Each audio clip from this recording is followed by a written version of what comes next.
And here we go again, team. How you going? Mike the Kiwi, number 7. Hope you're going to enjoy this session today. Just going to get into things shortly. Just sort of having a look at what we're going to be doing. And we're going to be checking out all the little bits and pieces that you do around the edge of the figures. And we're going to be focusing on, in fact we're not focusing, we're looking at a whole range of things today. It's early morning here, and it should be coming up evening for most of you. So early morning Monday for me. For most of you, I think it's Sunday night, Sunday midday, from thereabouts. Let's see who's coming on board. So we've got a couple coming on board. Hi Alan, how you going, mate? Nice to meet you. Nice to see you again. Welcome back. And Kev, good to see you too, man.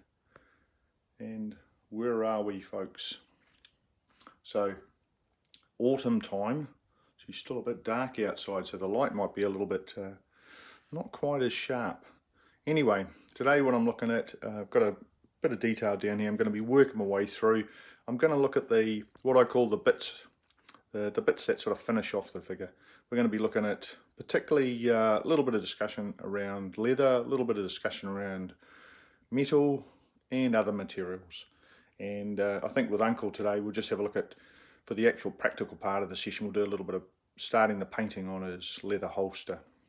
Okay, just waiting for a few of the team to come on board. Should be a bit quieter, I suppose, on a Sunday afternoon. Who else we've got coming through there? Okay, Kev there. Righto. Let's have a quick zoom around the bench, just to see what's in store for you this morning, guys, or this afternoon, or this evening. And we're back in the modelling den, and you've seen that brush arrangement. You've seen the stand that's sort of overlooking. Hopefully that was okay yesterday. I know you can't see a lot of detail, but it's a good view of me actually painting. And we're going to be looking at those leather colours and having a bit of a chat about those. There's Uncle in the background.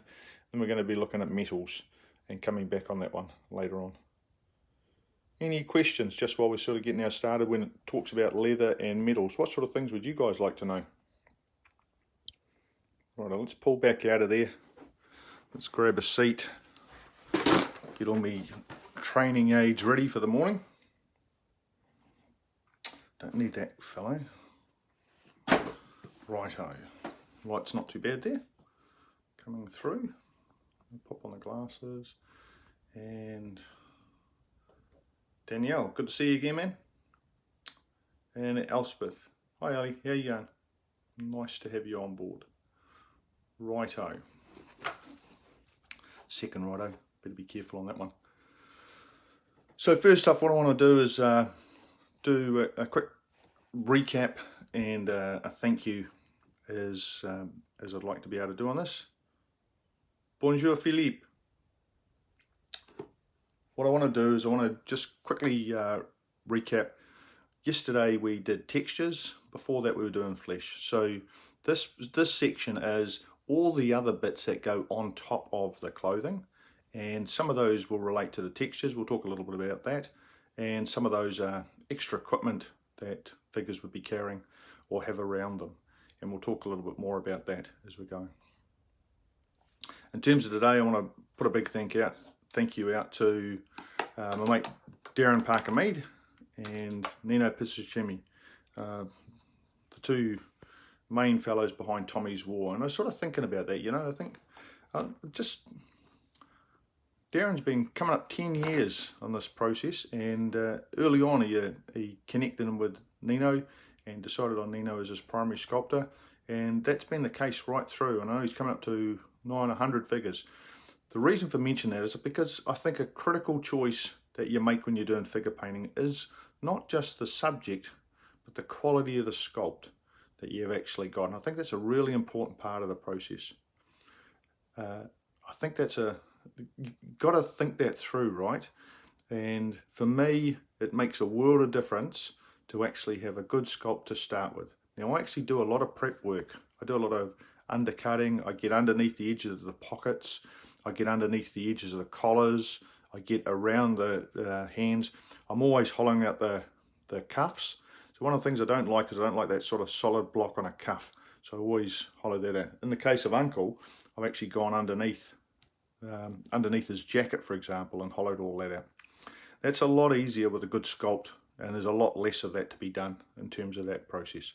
So a call out to Darren and Nino for providing some of the best looking and the best available World War I figures, and certainly some of the figures that are an absolute pleasure to paint and really good fun just to do a bit of conversion to change them into your own, whether that's popping on a helmet instead of a soft cap or a vice versa, or whacking a different type of weapon in their hands, or rearranging arms. Nothing too complicated about that. Okay, so starting to get a few of the team on board. Let's have a quick scan through before we get into the meat of today, which is a little bit of a drift through different types of materials, different types of equipment, different types of add-ons to figures. So Henrik, good to see you again. Mario, nice to see you too, my friend. And Craig, welcome back.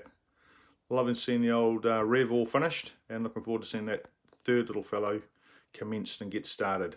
Alan, question from you: do you prefer natural light to lamp? No, I like to have a blend of them. However, always have my lamps going. So I have a couple of lamps. Just a quick look in there. Always have a couple of lamps, as bright bulbs as I can, and the room bulb. And if I can have a bit of sunlight, that's good. However, for the purpose of the exercise, it's always good to have that artificial enhanced light, and you really do need it when you're doing the detail. Having said that, I do like to have different types of light to check the figure, and I'm always checking it under both that natural light and daylight. I'm also aware though with painting is that you do need the artificial light to really bring it out, to really make it pop, particularly when you're doing photography, and that's something that we'll cover off in next week. Next Sunday I'm looking at, for you guys next Sunday, this session, last session, I'll be doing photography. So light's an important one there. Last couple of people, Ola Alejandro and Ivan, get out of here, mate. Nice to see you, mate. Fantastic. Trust all's going well in Malta there, and really neat you have you on board.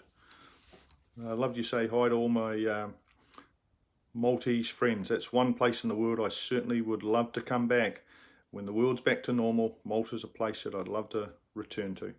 Hi Craig, good morning man. And hello my friend Eka. Trust Latvia's doing you well there. And Marcelo. And Marcus, good to have you on board, mate.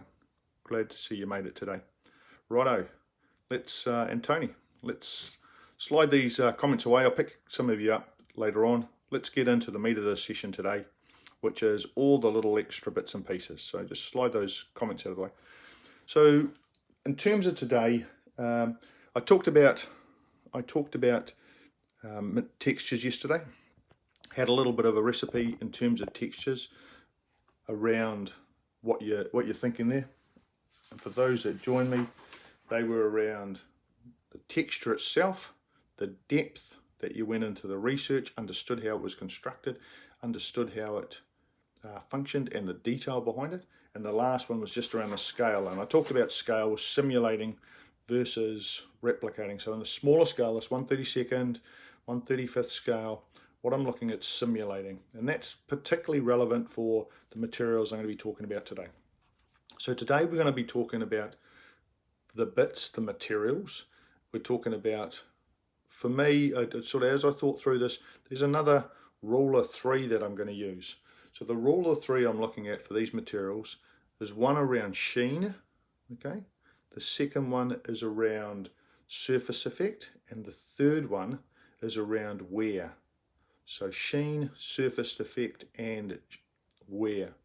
And I think that's a critical thing to bear in mind when you're actually thinking about any materials in particular. However, these ones we're looking at today are the ones that sort of are layered onto the uniform, onto the figure. So for me, things like sheen is critical, because what you'll find is most of the uniform is flat. A lot of the stuff that's put over the top, what maybe if it's made of the same sort of material, like a canvas, will be flat. Things like leather, things like metal are definitely differentiated by their sheen, and a variety of sheen. When I'm talking about sheen, I'm talking about the amount of shine. So I've laid out my materials today going from the flattest or the mattest through to satin, through to high gloss, and that's sort of the conversation we'll be having. So sheen's the first one. When I talk about surface effect, I'm talking about the effect, that the look of it. And for example, you know, wood, pretty obvious, it's got a grain in it. Metal also has different reflective surfaces, so understanding that. So that effect, that surface effect that we're actually looking on, is an important consideration. And then in the last one, I think for the figures I'm doing and the historical representation many of us will do, it's always about wear. It's about how they're actually used. So understanding where the equipment was used, how it was used in function. So for example, the areas that the hands often touch, or the hinges where they actually wear, or where there might be little areas of tarnishing that build up. Okay, so those are the three things that we'll have a little bit of a talk through as we go through the various through materials. So we're talking about sheen, we're talking about surface effect, and we're talking about wear. How does that sound? Make sense? Righto. Always a bit of a challenge when you're thinking about how you're going to teach something, how you break it down. I usually use that rule of 3 to break it down to just help us. It's been really useful for me to sort of decide on how I'm going to lay out information in my book when it comes through. Let's have a look at comments, just a quick check in. Righto, not too many extras there, that's good. And Zach, good to see you, man. Righto, focus. So let's think through those materials, right?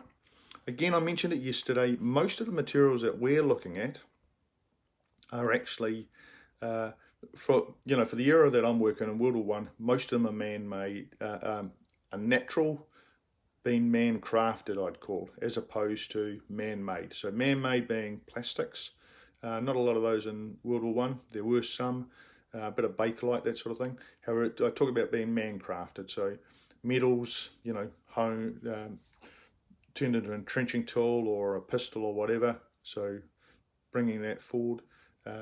Things like haversacks, straps, Sam Browne belts, leather, etc. Again, a little bit of working going on there, and they're essentially natural materials, and I think we should bear that in mind as we're going through this process. Just doing a little bit of reference here as I'm looking through now. I talked about those 3 factors: sheen, surface effect, and wear. And when I talked about sheen, I talked about working from matte through to high gloss. In my case, most of the materials are in that matte to satin range. Unfortunately, you can't pick it up so well in photography. Does have to do a little bit of work just to get that bit of a sheen, but if you're careful, you can actually get the light just to play a little bit off the figures. So in terms of that, when I'm working my way through, the very first types of materials we're looking at are the materials the similar to the uniform. They're the matte ones. They're things like those haversacks, are canvas bags. So I talked about yesterday canvas. For those that didn't know, canvas coming from cannabis, originally from hemp, and a simple single weave in that. And I think for me it's particularly important to try and get things like ribbing, edging, that's quite bright, because it is actually it's a thinner material and it does wear quite sharply on the edges, so contrast is quite important when we're working on those. The next section that we move down to is when we start looking at leathers. So I'm going to do a little bit of a practical in a minute with leathers, and I'm going to talk specifically about the leather materials. We'll then look a little bit at metals, and we'll reference glass as the last section. So let's start having a look at leathers for a start. So what colours, what paints do I use for the leathers? Let's flick around to the bench again and see who's on the bench tonight. Okay, so let's take the pallets out of the way. We're going to be pulling those out in a second. And just tucked away in the back here are leather tones. So I'm using acrylics. I'm just bringing them forward here.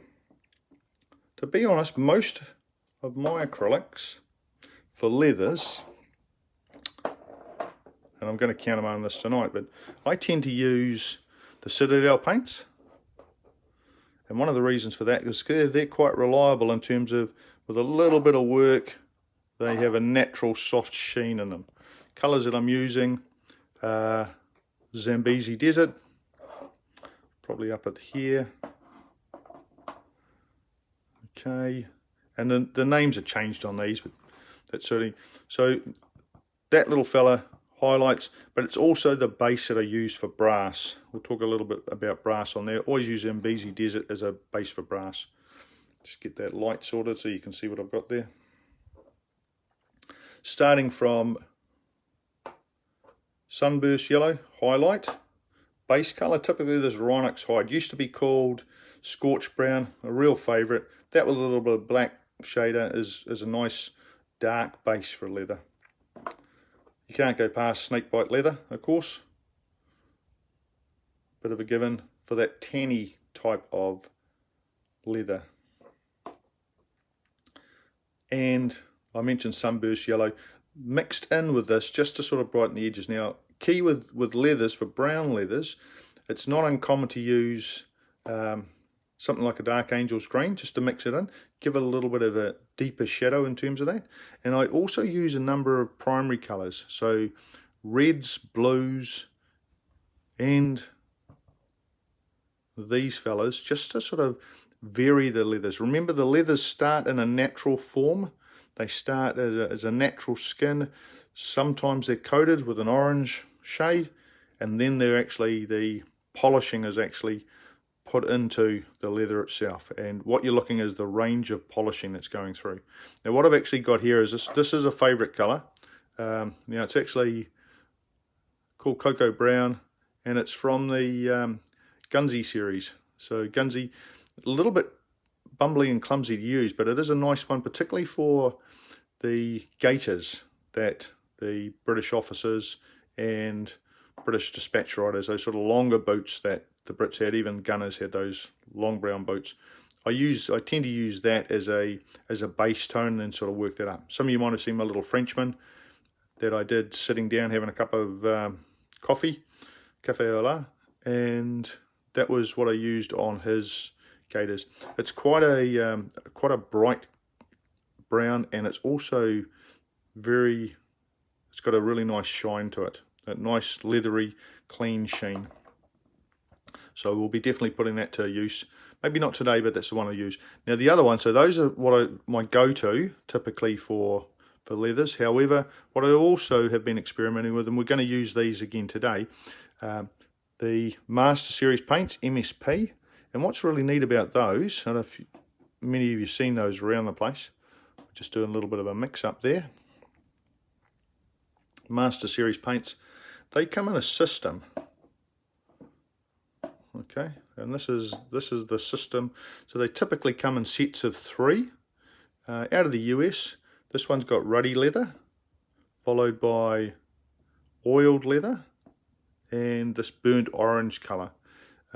Quite neat colours those, and I particularly like this ruddy leather and this oiled leather. I can use those with a little bit of sheen, and they're good base colours for working up black leathers. So if you haven't had a look at those, have a look at those Master Series paints. They're the sort of thing that Kirill Kurnev uses a lot, and they're pretty impressive paints. In terms of acrylics, always on the search for a good leather colour, and once you've got it, you do work that through. Now I did show you before the old classic orange brown. There are some leather tones within model Velojo. Orange brown, 981, pretty typical. We'll be using that guy today. We'll be using these two today. And we'll be using this fellow, okay, the old smoky ink, which is a game colour. Again, acrylic Velojo's very much brighter.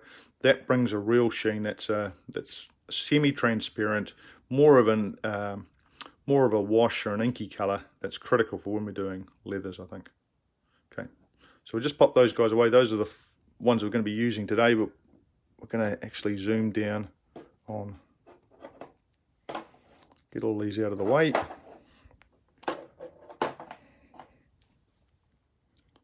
And just come back to me, folks. There you are, righto. So we've been talking a little bit about leathers. I think the key with leathers is the sense of finding, you know, typically 3 tones. You've got your base, you've got your shadow, you've got your light, and that sheen. So how will I introduce the sheen? And that's what I'm thinking about today. Bringing in the sheen this particular time from Smoky Ink, and other times I'll add a little bit of satin varnish as part of that process. I'm just trying to work that up, and what I'm trying to do is to get the variation in material away from the normal natural clothing, which is typically matte. Okay. In terms of, some of you might have seen a little helmet on that I've already done on Uncle. That was a similar sort of exercise, and it's not uncommon. This is a little bit of a tip because we're going to have a look at metals now. One of the things I do with metals, if I'm using some of the Vallejo or those Jo Sonja that do go a little bit matte for a surface, I'll use the edge of my finger just to sort of give it a little bit of a buff to give a slight sheen to that. It's very possible to actually polish up the Jo Sonja and some of the Vallejo just by the side of your finger. It's a nice little way to buff up a metal colour. Righto, let's have a look at metals. Quick look in. Now, hey look, confessions of a modeler, confessions of many years. If you've been around a while, I'm sure that you're going to be like me, the collectible metal search. So always looking for the right metal, a better metal. And I've got some old-fashioned ones. Let's pull them into here. Some absolute old-fashioned ones. And here in this bin, absolute classics. These things would be 30 odd years old, 20 to 30 years old. The old Humbrol, the difference between the buffable ones and the straight authentic series, or the standard Humbrols themselves. Various colours there. Who knows when I'll use them. Always on the search for different types of metals. These little designer ghost here for a gold tube. The classic big tin Humbrol gold painting. Typically I used to use that for bases back in the day. I used to do a lot of work with medieval and Roman, so I was using a lot of metals. A favourite, the extra colour oily steel, and of course the classic gunmetal from Humbrol. Absolute classic, that one. These ones here, you can see they're in this little blue box. I don't use them a lot nowadays, to be honest, not at all. Just too much hassle getting out the terps or the thinner for them. However, if I'm doing weapons, I'm certainly using those for the bigger scales, without a doubt. Also tucked in here are Gunze Sanyo. Now these are absolute classics, buffable. If you're doing larger weapons, there's no way you could go without using these guys. Introduced to me by Augie Rodriguez on the Medron forum. At the time it was the Medren forum. Absolutely outstanding if you're working through. Again, takes a little bit of effort because they are acrylics. However, get them on, they settle, you buff them up, and they only get better by the amount of buffing that you actually do onto them. So very realistic.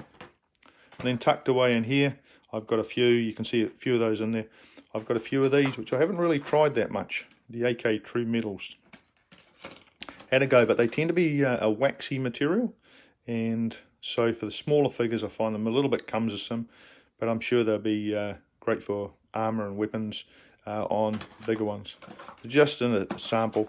And then tucked away, a couple of these sort of industrial pens. Again, one of the challenges with metals is the thinner, and so that's a little bit of a hassle. But these nice to get a very clean silver, a very clean gold, and then some of that games colour, bright bronze. Now sometimes I use that to sort of brighten up a metal, and we'll talk a little bit more about that in a second as we go through. Trust this is useful. You know, it is a bit of a black art doing metals, so having a good stock of odds and ends can be helpful, or you can just as well get some really good results from a standard sort of palette. And this is the ones that I'm primarily using from 1/35th scale, 1/32nd scale figures at the moment. This little lot in here. I mentioned what I typically do with metals. I typically mix a bit of satin varnish to actually kill the sheen a little bit, a bit of variety. When you're dealing with the smaller figures, it's very rare that you have that high gloss shine on metals. Not always the case, but certainly the sort of wear on the First World War figures, bit of satin varnish actually just gets a little bit of gives it a sense of naturalness, I suppose. Remember those three factors I talked about? I talked about sheen, surface effect, and wear. I think this helps just get the sheen, and is it, for me, a controller of the sheen that you're using. What you're seeing here now in terms of that palette, 4 types of paints. I've got some of the Citadel, Leadbelcher, silly name. However, it's quite useful in terms of giving a darker metal. Then I've got some of these nice P3, and I find them really helpful. One's called Radium Platinum, and the second one Brass Ball. So I'm doing a lot of brass. I'm often using different types of brass to show different effects. So this, on Uncle, I'll have his little binoculars. We'll potentially have a bit of brass on. I'm sort of thinking that through. I've got a brass set of the real binoculars that sort of had at that era. And I noticed that was a little bit different, was quite nice. And then there's all the buckles, all the clips at the end of his webbing, etc. will be brass. So I'm looking at different ways of doing that. So typically it'll be a satin varnish, and it'll be one of these tones that I'm using. So the other two that I've got there, oily steel, for particularly for weapons, quite nice for that sort of thing. And then the brass from Model Colour, Vallejo. So I'll use a small drop of those mixed with a little bit of glazed medium or a little bit of satin varnish, and I'll use that to pull onto the part, as I talked about yesterday, pulling typically. So I'm not using any effect. I'm trying to get a smoother surface, and I am looking at the after weathering elements which I use there. Now, just a little tip for the silvers. I typically mix this pearl white, Joe Sonurin, just to pull the edges and the highest highlights. It's a really nice colour for silvers and polished metal. And then rich gold, again on the top of a brass, just for another little bit of an edge on that. Righto, so that's metals covered off. You don't need an extensive palette. Those are a couple I've got. I would encourage you to have, particularly for brasses and silver metals like steel, iron, a couple of different, at least a couple of different types that allow you to have some variety in what you're actually doing. Righto. There we go. Just coming back again. Let's have a quick check in, see if there are any messages. New people joined us while we're in that conversation. Hopefully it made a bit of sense. Hello, Vittorio and Eka, we already know. Morning, Phil. How you going, little bro? Righto, I think now what I'm going to do is I'm going to just try a few of these leather tones on Uncle's holster. So just to give you a sense of that working. So we're going to go up on the stand. I'm going to get my paint layout ready for you, and we'll see where we go from there. Good fun. Oh.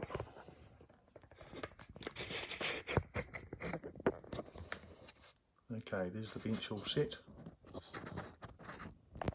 Phone in position.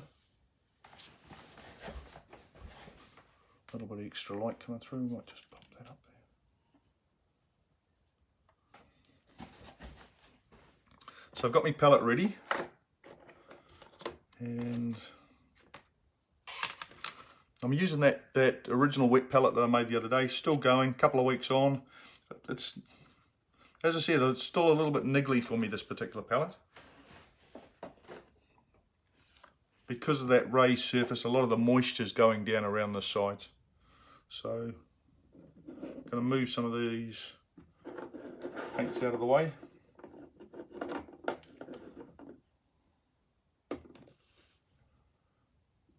Now, as I mentioned, what I've got here is I've got, let's get the brush, I've got the smoky ink just in here. I've got orange brown from Vallejo, and I've got this oiled leather. Okay, so 3 tones, shadow, base, central, so we're going to be going in there.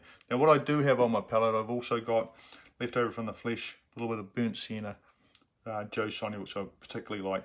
So first off, a little bit of glazed medium just to flow, get a quick shake out, pop that down the side there, just a drop, nothing too much on that one.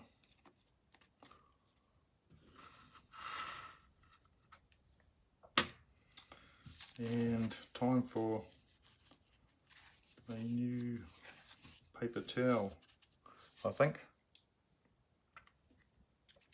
Bit more work on Uncle last night. You're not going to see him very well because of the shade, but we'll be sharing some photos later in the week, I think, in terms of how he's come along. So what I'm going to be working on, he's got a very prominent pistol holster here. That will be an important feature of his figure. Having said that, he's reading a map, so you're probably not going to see a lot of that. However, I just wanted to give a sense of that, and I want to have that practical example that we're working on here. Let's change the headgear, get the new glass, get the magnified glasses on,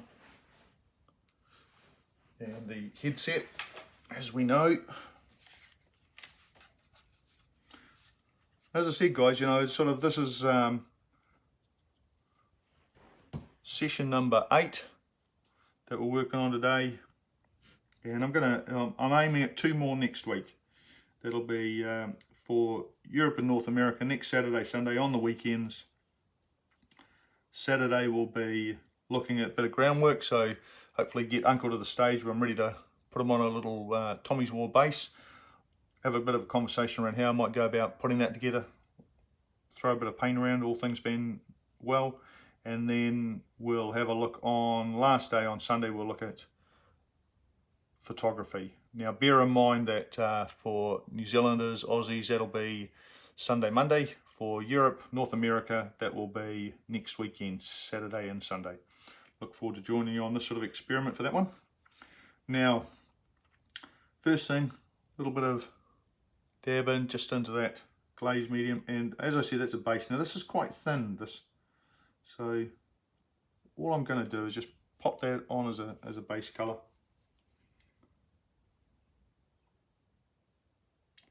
It's very runny, probably didn't need that.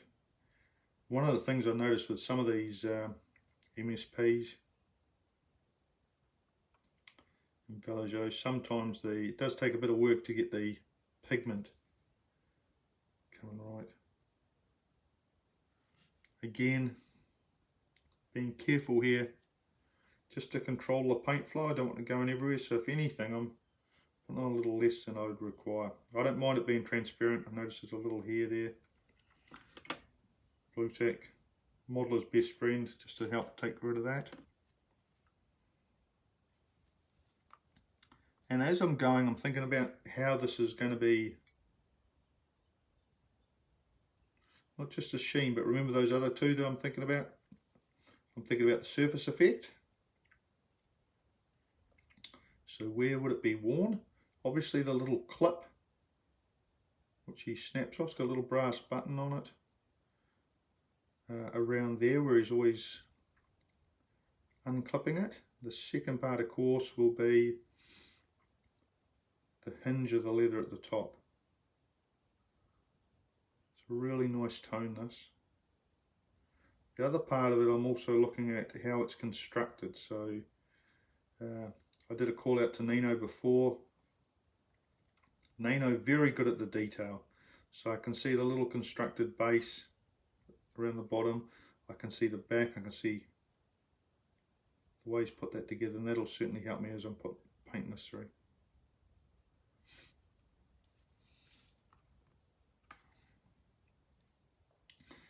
I'm also thinking about that sheen, so we're looking at the light on the top here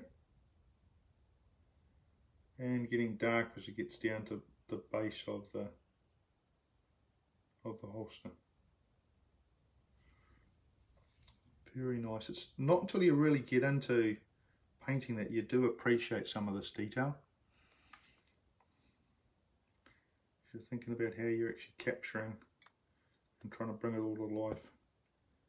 Now I'm just pulling this on, taking the thin paint, working around. As with yesterday, using the black that I've actually undercoated this one with, to good effect as well. Using a size 1 again, which is more than adequate for these 32nd and 1/35 figures.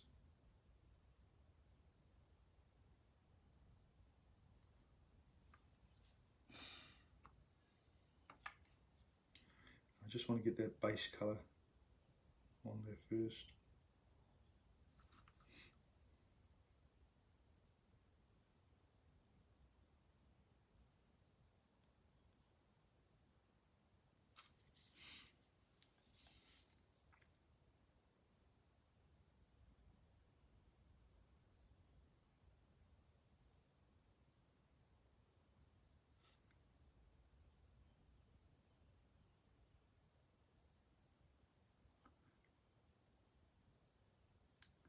Just nice controlled parts. Now notice there's a little bit of a defect. There's a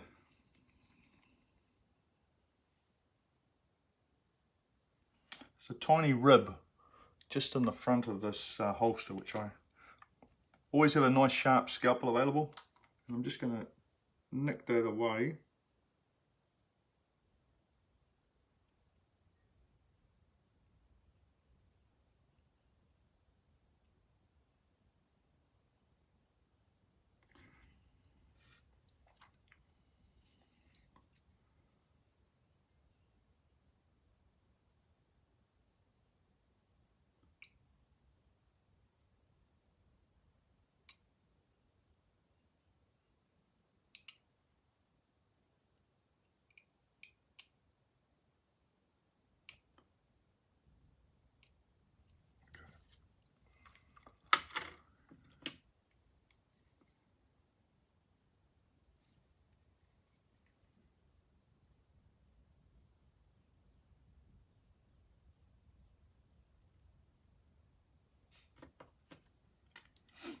I'm just going to just base that.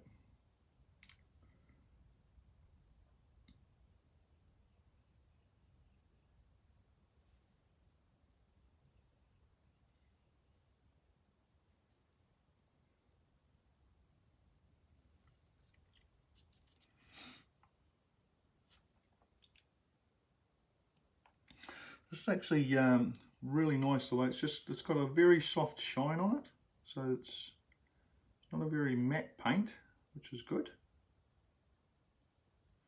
And just the way it's come out this morning it's really given a nice soft sheen to that.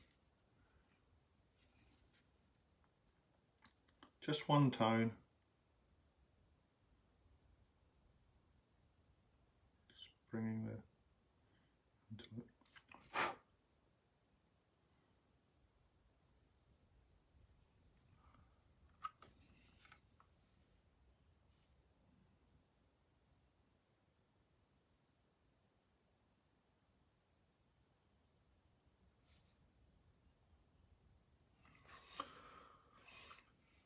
And I'm thinking you'll probably be able to see that, the brown, you can certainly see the top of that holster as part of what I'm working on there.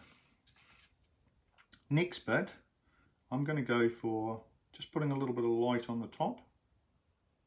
And I'm just using this Vallejo orange brown. I'm going to mix a little bit of that burnt sienna into it because I want it a little bit red browny. I do know one of the things that will happen is this will be much more matte when it dries.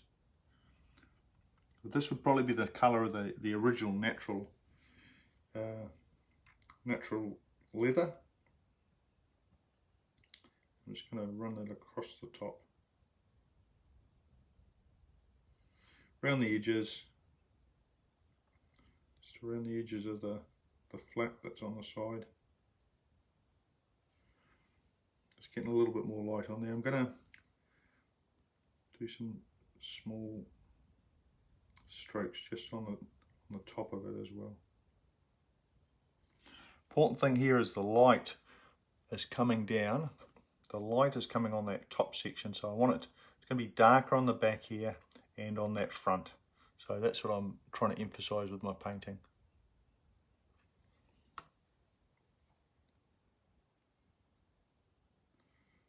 quite pleased with the sort of natural effect. A couple of little strokes and dabs just to sort of show the edging of that.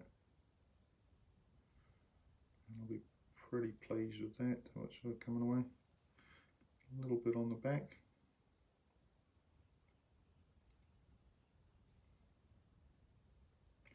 Every time I'm doing this, every stroke that I'm looking at, I'm thinking about on the real one. If I've done my research, I'll understand the way this is constructed. I'll be thinking about how the light plays, how shiny is, what's the sheen effect that I'm after, how it wears, and what's the surface effect I'm trying to represent. So those three factors. Now what I'm going to do, I'm just going to go into that little bit of an ink, which is that smoky ink I talked about before. And I've still got some of that highlight, the Vallejo burnt sienna on the top of my brush. I'm just going to make sure I've got... Now I do find with this, I really need to mix a little bit in there because I want to control the sheen. It'll be very bright anyway. Just working it in. So I've taken it away down. So it's just a dark tone, and I'm now going to work that into the shadow areas. A little bit too much there.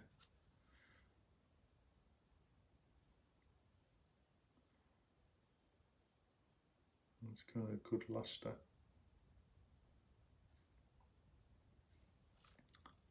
And I'll just gradually work to some darker parts of that as well, just to get a really nice sheen coming in to this leather.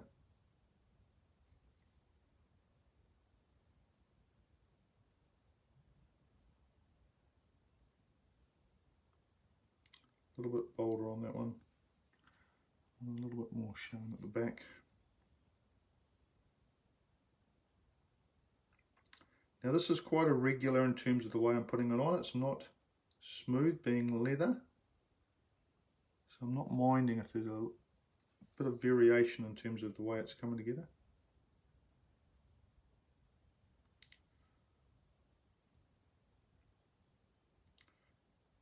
And certainly the base of that, I'm more than happy with the way it's sort of appearing. I'll be doing a little bit more detail work on this later on, but for now, I certainly like the way that's sort of coming up.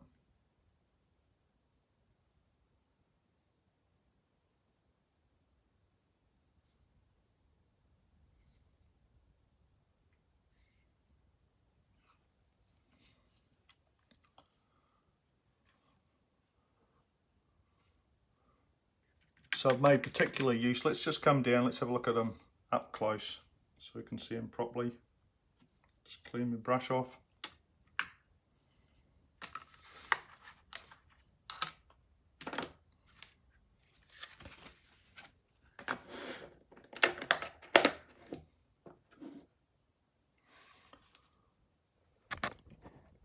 We're just going to pop down here, have a look at them, hang on. Oh, trust that you still can hear after that. And let's just pop this down here so I can get a little bit of focus coming through. So what I've tried to do is I've tried to get a little bit of light on these top of surface, just in the edge there, and make it a bit darker, just pop that around.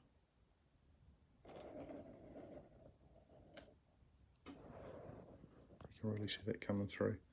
Now there is a slight, you can just see a soft sheen coming through, and we can certainly accentuate that later on, but I'm just trying to work along the top there, down here, top of that, and then in this section here.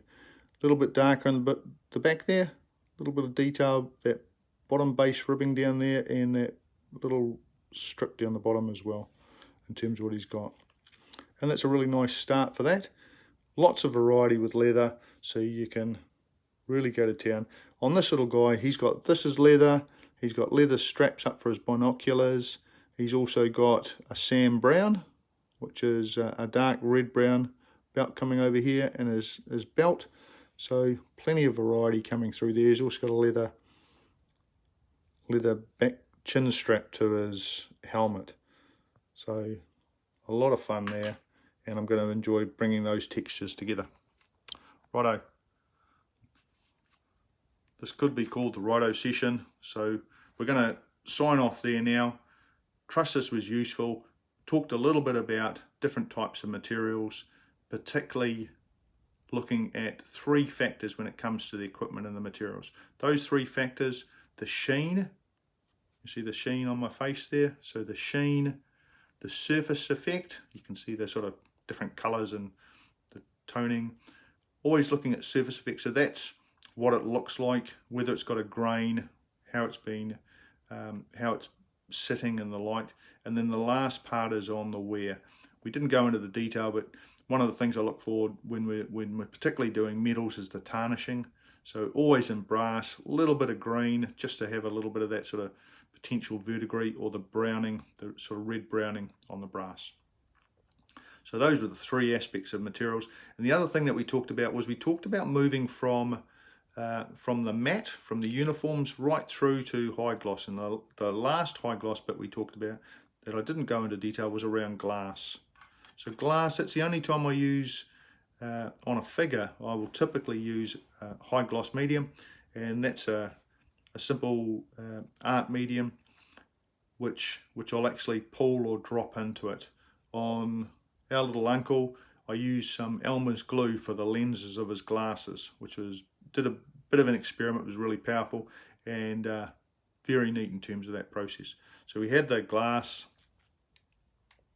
We didn't talk about plastic, right? Might cover that another time, but it's just another material, and what you're thinking about is you're thinking about sheen, you're thinking about surface effect, and you're thinking about wear. Trust that's been useful. I've enjoyed it, guys. Number 8 in the bag. Next week, back on board with a bit on groundwork and a bit on photography. Mike the Kiwi's approach to photography. And what I would ask you to do is, if you get a chance, click on the Patreon link, have a look at that.